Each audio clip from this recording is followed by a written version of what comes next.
Hey guys, welcome back to your own academy that is at A to Z Chemistry। तो स्वागत है आप सभी का मेरे इस प्लेटफॉर्म पे जिसका नाम है A to Z Chemistry, जो मेरा अकेले का नहीं आपका भी प्लेटफॉर्म है, क्योंकि हम यहाँ पे केमिस्ट्री की +2 क्लास को ऐसे डिस्कस कर रहे हैं जिसको जीरो से हीरो की तरफ हमें लेके चलना है। और इसी कंसेप्ट में हमारा जो चैप्टर चल रहा था इलेक्ट्रोकेमिस्ट्री, उसका आज 4th या 5th डे है, जिसके साथ आज जो हमारा टॉपिक रहने वाला है वो बहुत ही ज़्यादा इंपॉर्टेंट रहने वाला है, जिसका नाम है कोलरोश लॉ। ठीक है, तो देखते हैं, इस टॉपिक को स्टार्ट करते हैं। तो टॉपिक है हमारे पास Kohlrausch law. Kohlrausch law very very important topic, जितना इंपॉर्टेंट लगाओ उतना करना है। पेपर में इसके आने के चांसेस 90% रहते हैं, चाहे ये टॉपिक खुद आए चाहे इससे रिलेटेड न्यूमेरिकल आए। ठीक है, क्या कहता है ये? अब इसको समझने के लिए सबसे पहले हमें एक पॉइंट समझना है। वो पॉइंट क्या है?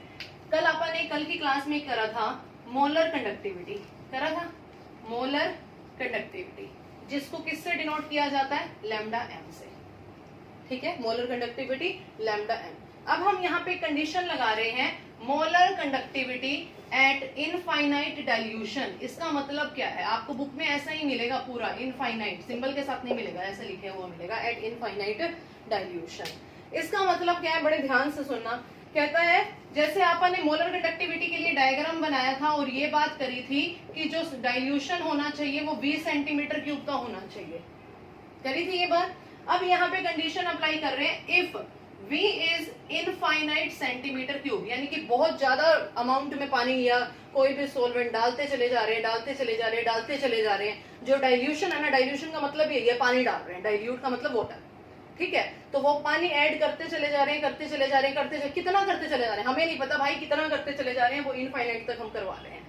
अगर वॉल्यूम इनफाइनाइट तक पूरा नहीं हुआ, टेंड कर रहा है, टेंड के लिए मैंने सिंबल लगा दिया एरो का, मतलब अप्रोच कर रहा है वो इनफाइनाइट को, क्योंकि इनफाइनाइट कोई एक वैल्यू तो है नहीं, उस तक अप्रोच ही कर पा रहा है। अगर वॉल्यूम इनफाइनाइट को टेंड करेगा तो कंसंट्रेशन 0 को टेंड करेगी। क्यों? क्योंकि वॉल्यूम होता है 1000 बाय में कंसंट्रेशन। कल ही ये बात करी थी, समझ गए मेरी इस पॉइंट को? तो यानी कि जब वॉल्यूम जी इनफाइनाइट को टेंड करेगा तो कंसंट्रेशन 0 को टेंड करेगी। इस टाइम पे लैम्डा एम तुम्हारा चेंज हो जाएगा लैम्डा एम नोट से। इन दो कंडीशन के तहत जब लैम्डा एम को डिस्कस करोगे तब ये क्या कहलाएगा? Lambda M naught. और यही हमारा क्या कहलाता है? Limiting molar conductivity. मेरे पॉइंट समझ में आया? सबसे पहले आपको ये पता होना चाहिए, एक नंबर में ये क्वेश्चन भी पूछा जाता है, what is limiting molar conductivity? If the volume is tending या approaches to infinite, then the concentration becomes 0। Volume infinite को अप्रोच करेगा, कंसंट्रेशन 0 को अप्रोच करेगी, तो लैम्डा एम किसको अप्रोच? लैम्डा एम क्या बनेगा? लैम्डा एम नोट बन जाएगा। यही आपका क्या कहलाएगा? Limiting molar conductivity. देन समझ आ गया यहां तक? अब इसके बाद आगे देखो, इसके बाद है, अब हमारा लॉ शुरू हो रहा है कोलरोश लॉ। क्या कहता है जी कोलरोश लॉ? कोलरोश लॉ कहता है, इट स्टेट्स दैट, समझा भी रही हूं साथ साथ डेफिनेशन भी देखते जाओ। इट स्टेट्स दैट लिमिटिंग, पूरा लिखना है ढंग से, limiting molar conductivity eight infinite dilution. इसका मतलब समझ गए? Limiting molar conductivity eight infinite dilution का मतलब है ये, ठीक है, ऑफ एन इलेक्ट्रोलाइट, किसी भी इलेक्ट्रोलाइट का, इलेक्ट्रोलाइट खुद आपस में क्या होता है? एक साल्ट होता है।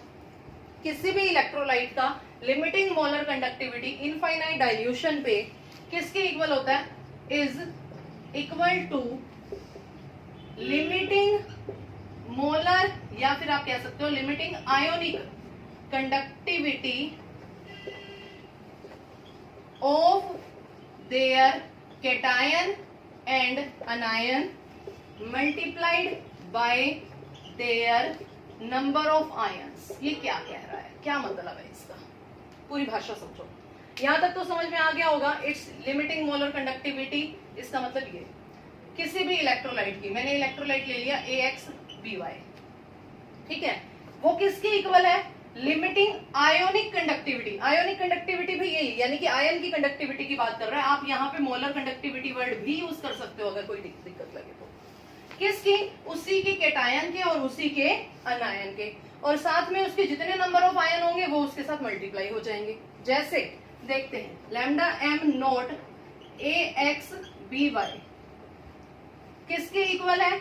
लैम्डा एम नॉट उसी के कंसेंट कैटायन के जो एक्स है वो मल्टीप्लाई में, प्लस उसी के अनायन के जो y है वो मल्टीप्लाई में। ये x और y यहाँ पे क्या है? ये x और y यहाँ पे क्या है? नंबर ऑफ आयंस, जितने इसमें आयंस बने। मेरी बात समझ में आ गई? ये पूरी डेफिनेशन है। इस डेफिनेशन का ये मतलब है, अगर आपके पास क्वेश्चन आ जाता है स्टेट कोलरोच लॉ, आपको ये पूरा बनाना भी पड़ेगा और ये लिखना भी पड़ेगा। डन? कर लोगे? इसी को एग्जाम्पल के अंदर देखते हैं। इसी को देखो अब एग्जाम्पल, ये कर दूं अब, ठीक है? इसी को देखिए आप एग्जाम्पल के अंदर। मैंने कहा एक साल्ट है आपके पास लैम्डा एम नोट NaCl, ठीक है? इलेक्ट्रोलाइट है, किसके इक्वल होगा? Lambda M naught Na positive, अब यहाँ पे 1 है, यहाँ पे 1 है, तो यहाँ पे 1 ही आएगा, plus lambda M naught Cl negative. कोई डाउट?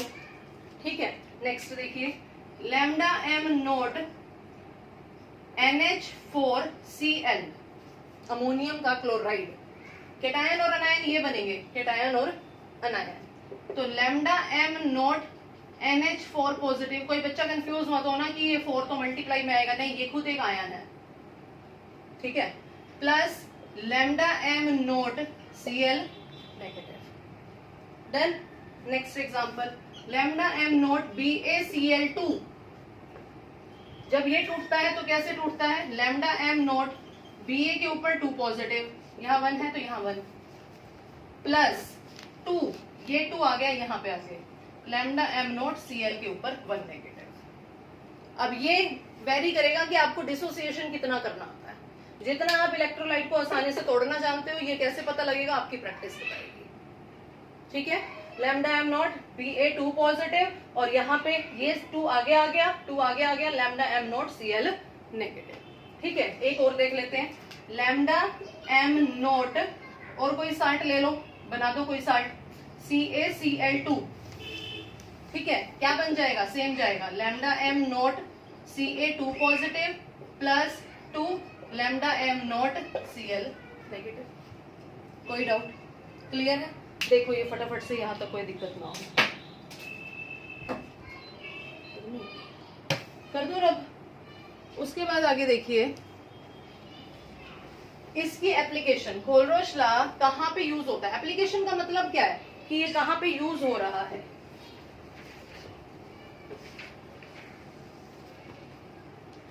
एप्लीकेशन,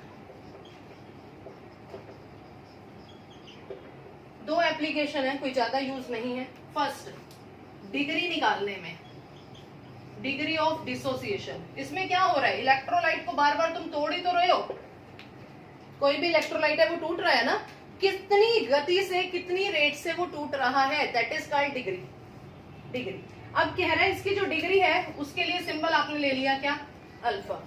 अल्फा का क्या फॉर्मूला है? लैम्डा एम सी अपॉन में lambda M naught. This is the application.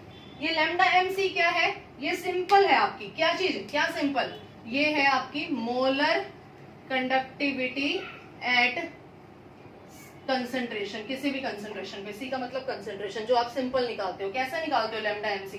Kappa into 1000 by में सी करके, याद है? और लैम्डा एम नोट क्या है? Limiting molar conductivity. दोनों में फर्क पता लग गया? ये सिंपल कंडक्टिविटी है, मोलर कंडक्टिविटी, ये है लिमिटिंग मोलर कंडक्टिविटी। डन। दूसरी एप्लीकेशन, डिसोसिएशन का कांस्टेंट निकालना है। डिसोसिएशन कांस्टेंट मतलब के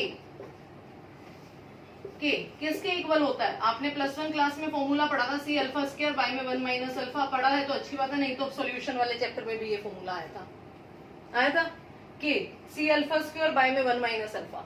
अल्फा यहां से निकालोगे, यहां से निकाल के यहां पे पुट करोगे, सी क्या है यहाँ पे? कंसेंट्रेशन, जो गिवन होगी क्वेश्चन के अंदर। ठीक है, पता लग गया? तो दो एप्लीकेशन है इसकी, दो जगह यूज हो सकता है, डिग्री निकालने में और डिसोसिएशन का कांस्टेंट निकालने में। एक क्वेश्चन देखते हैं कि कैसे किस हिसाब से कोलरोच लॉ का क्वेश्चन सॉल्व किया जाता है। डिग्री वाले क्वेश्चन बाद में देखेंगे। कर दूं ना? अब देखिए, अपनी मर्जी से मैं एक न्यूमेरिकल बनाने जा रही हूँ, जो जरूरी है यहाँ पे करवाना, इसके बिना क्लास अधूरी है। मैंने कहा given that lambda M naught NaCl का दे रखा है आपको 74.00 साइमन पर सेंटीमीटर स्क्वायर, ठीक है, या यूनिट देख लेना जो भी है। लैम्डा एम नोट CH3COOH का दे रखा है 91 पॉइंट समथिंग, 91 दे रखा है, 91.0, ठीक है। लैम्डा एम नोट CH3 ना दे रखा है आपको HCl का 340.5, ठीक है। ये गिवन पूछा है आपसे, calculate the limiting molar conductivity of CH3COONA, ये पूछा है। अब ये क्वेश्चन मैंने ऐसे दिया कि आपको आसान लगेगा, बट बुक में आपको या पेपर में आपको वर्डिंग के अंदर दिया जाएगा, जिसमें आपको ये ऐसे सबसे पहले लिखना पड़ेगा, ठीक है। अब यहाँ पे देखिए, आपको चाहिए क्या क्वेश्चन के अंदर, एक तो आपको ये चाहिए, एक आपको ये चाहिए। मैथ्स के जैसे 10th क्लास तक क्वेश्चन करते थे ना, एक तो आपको ये चीज चाहिए, एक आपको क्या चाहिए, ये चाहिए। फर्स्ट इक्वेशन, सेकंड इक्वेशन, इन दोनों को अगर ऐड कर दोगे तो साथ में HCl भी बनेगा, तो थर्ड इक्वेशन में HCl नहीं है, थर्ड इक्वेशन को माइनस कर दोगे। मेरी बात समझ रहे हो? ऑपरेशन लगाना है जो 10th क्लास तक ऑपरेशन लगाते थे, 10th में +1 में, यानी कि मैथमेटिक्स में जो ऑपरेशन अप्लाई करते हो वही ऑपरेशन यहाँ पे अप्लाई होगा। इसको जब आपने करना है तो मैंने कहा लैम्डा एम नोट CH3COONA ये निकालना है। इसके लिए आपको क्या निकालना पड़ेगा, lambda M naught CH3COO negative plus lambda M naught Na positive, ये चाहिए ना आपको। अब सोचो इन तीन इक्वेशन का यूज करके ये कहां से आ सकता है। इक्वेशन 1 आप बनाए, इक्वेशन 1 बनाने की कोशिश करते हैं, मैं यहीं पे कर रही हूँ क्वेश्चन को, इक्वेशन 1 बनाने की कोशिश कर रही हूँ। Equation 1 lambda M naught NaCl था ना, NaCl that is lambda M naught Na positive plus lambda M naught Cl negative, दे दिया ये। सेकंड में लैम्डा एम नोट CH3COOH किसके इक्वल होगा, जब इसको तोड़ के देखा CH3COO negative plus lambda M naught H positive, दे दिया इतना। Third HCl lambda M naught H positive plus lambda M naught Cl negative, ये दे दी तीन वैल्यूज, तीन वैल्यू तीन इक्वेशन। आपको क्या करना है, आपको कौन कौन सी वैल्यू चाहिए उसको एलिमिनेट कर लो सबसे पहले। उसको देखिए आपको कौन सी चाहिए, एक तो ये वैल्यू चाहिए और आपको ये वैल्यू चाहिए। आप इसको लेने के लिए ये इक्वेशन नंबर 1 और 2 को ऐड कर दोगे, बट उसके चक्कर में साथ में HCl भी ऐड हो जाएगा। उस HCl को थर्ड नंबर इक्वेशन से H को भी माइनस कर दो, Cl को भी माइनस कर दो, वहीं पे गायब हो जाएगा। मतलब आप ऑपरेशन जो अप्लाई करोगे इक्वेशन नंबर 1 + 2 - 3, उस ऑपरेशन से आपको ये मिल जाएगा। उसी ऑपरेशन में आप ये तीन वैल्यू का भी काम करवा सकते हो। बस दैट इज द आंसर। मतलब लगाइए जरा, 74 + 91 - 340.5, चाहे माइनस में आए चाहे कैसे भी आए, that will be your answer. मेरी बात समझ में आ गई? आई होप आपको समझ में आ गया होगा। कोलरोच लॉ बहुत इंपॉर्टेंट है, एग्जामिनेशन पॉइंट ऑफ व्यू से इसके न्यूमेरिकल बहुत देखे जाते हैं। साथ में इसकी एप्लीकेशन इसकी पहली एप्लीकेशन अल्फा निकालना, क्वेश्चंस है करके देख लेना। सेकंड है इक्विलिब्रियम का कांस्टेंट फाइंड आउट करना, ठीक है। तो इसी के साथ आज की क्लास खत्म करते हैं, नेक्स्ट क्लास में मिलेंगे। Okay, bye bye.